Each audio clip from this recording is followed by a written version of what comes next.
Hello friend, welcome on my YouTube channel English with सादर। दोस्तों, आज की इस टॉपिक में हम पढ़ेंगे या आज की इस जो लेसन है वो है फ्रेज़ और सेंटेंस के डिफरेंस के बारे में, यानी सेंटेंस क्या है और फ्रेज़ क्या है।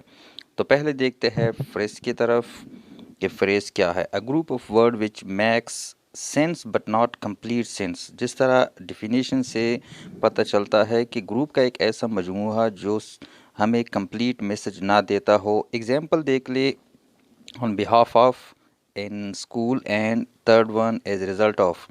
अब ये हमें मानी तो दे देते हैं लेकिन कंप्लीट तरीके से या कंप्लीट तौर पर हमें समझ नहीं आता। जब हम ये सेंटेंस में इस्तेमाल करेंगे तो हमें पता चल जाएगा, इसकी मानी कंप्लीट हो जाएगी। फर्स्ट वन देख लिए, ऑन बिहाफ ऑफ, यानी मेरी जगह या की जगह। तो ये जब हम सेंटेंस इसमें इस्तेमाल करेंगे तब हमें कंप्लीट मानी समझ में आ जाएगी।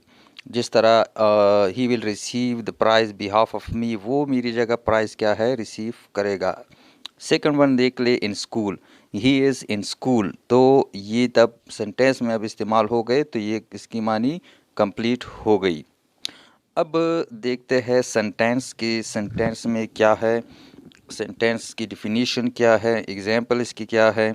तो पहले डिफिनीशन देख ले कि a group of words which max complete sense, यानी अल्फाज का ऐसा मजमूआ जो जिसके सुनने के बाद हमें कंप्लीट तौर पर मैसेज का पता चल जाता हो कि सामने वाला बंदा या जो हम रीड कर रहे हैं, कुछ चीज़ पढ़ रहे हैं, तो ये सेंटेंस है, ये जो ग्रुप है, ये हमें क्या कहता है। जब हमें कंप्लीट मानी समझ में आ जाए तो वो सेंटेंस होगा।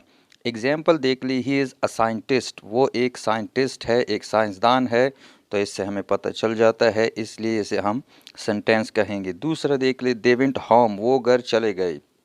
Third one, this is in Apple, ये एक सेब है। तो ये तीनों सेंटेंस, तीनों एग्जाम्पल जो हमने देख लिए, ये तीनों से हमें कंप्लीट मैसेज का पता चल जाता है। तो इस वजह से हम इसे सेंटेंस कह सकते हैं।